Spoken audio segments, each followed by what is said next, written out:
बरसात की ठंडी सुबह थी। कांच की ऊंची इमारत की 28वीं मंजिल पर बैठी संध्या अपने लैपटॉप पर एक फाइल देख रही थी। तभी रिसेप्शन से कॉल आया। मैम, एक उम्मीदवार इंटरव्यू के लिए आए हैं। उनका नाम आदित्य मेहरा है। नाम सुनते ही संध्या की उंगलियां कीबोर्ड पर रुक गई। 5 साल पहले, पूरे 5 साल बाद उसने ये नाम सुना था। उसने धीरे से आंखें बंद की। यादों का दरवाज़ा खुल गया। संध्या एक छोटे कस्बे की लड़की थी। शादी के बाद उसने अपनी पूरी दुनिया पति आदित्य के इर्द-गिर्द बसा ली थी।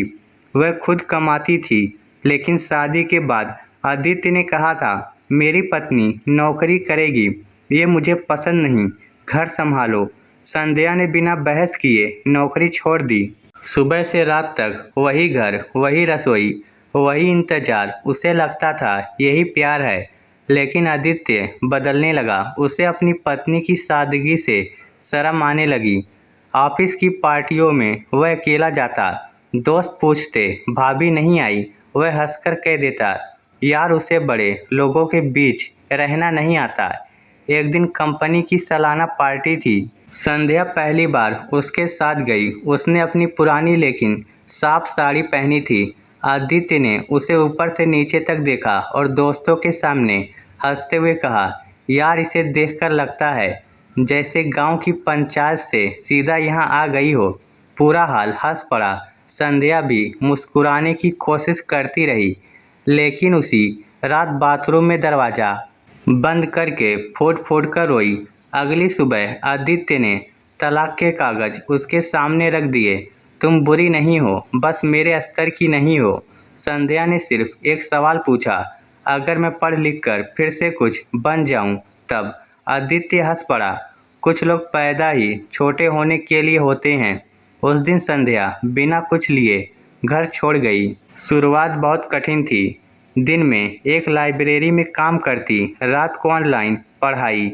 कई बार भूखी सोई, कई बार किराया भरने के लिए अपने गहने बेचे, लेकिन उसने हार नहीं मानी। 3 साल बाद उसने अपनी छोटी सी टेक कंपनी शुरू की। ईमानदारी, मेहनत और नए विचारों ने धीरे धीरे उसे सफलता दिलाई। 2 साल और बीते। आज उसकी कंपनी में 500 से ज़्यादा लोग काम करते थे। मैम, उम्मीदवार अंदर भेज दूं? रिसेप्शनिस्ट की आवाज़ ने उसे वर्तमान में लौटा दिया। हाँ भेज दीजिए। दरवाज़ा खुला। आदित्य अंदर आया। बालों में सफ़ेदी झलक रही थी। चेहरे पर पहले वाला घमंड नहीं था। हाथ में पुराना फोल्डर था। उसने सामने बैठी महिला को देखा और जैसे पत्थर बन गया। संध्या। संध्या ने हल्की मुस्कान के साथ कहा, बैठिए मिस्टर आदित्य। उसके हाथ काँप रहे थे। उसे पता चला कि जिस कंपनी में वह इंटरव्यू देने आया है, उसकी मालिक वही औरत है जिसे उसने कभी अपने लायक नहीं कहा था। कुछ पल दोनों चुप रहे। आदित्य ने धीमे स्वर में कहा, मेरी कंपनी बंद हो गई।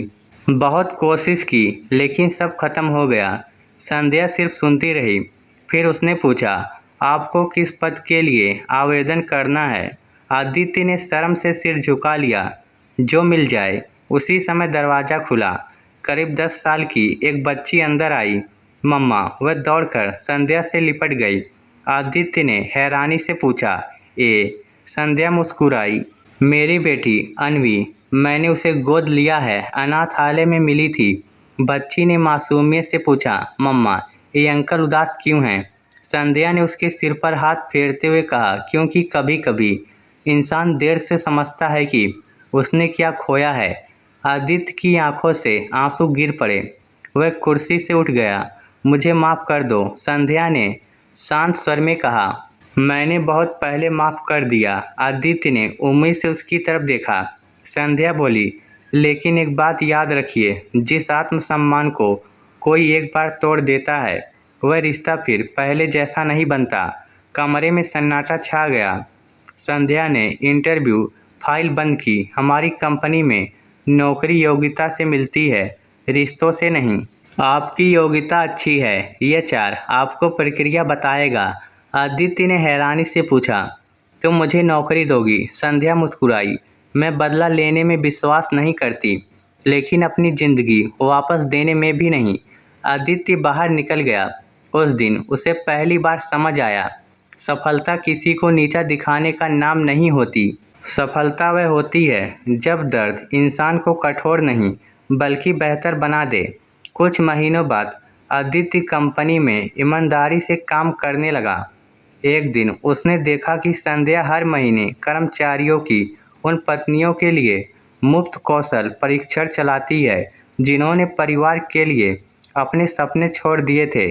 दीवार पर एक पंक्ति लिखी थी, किसी औरत का सबसे सुंदर गहना उसके हाथों की चूड़ियां नहीं, उसका आत्मसम्मान और उसकी पहचान है।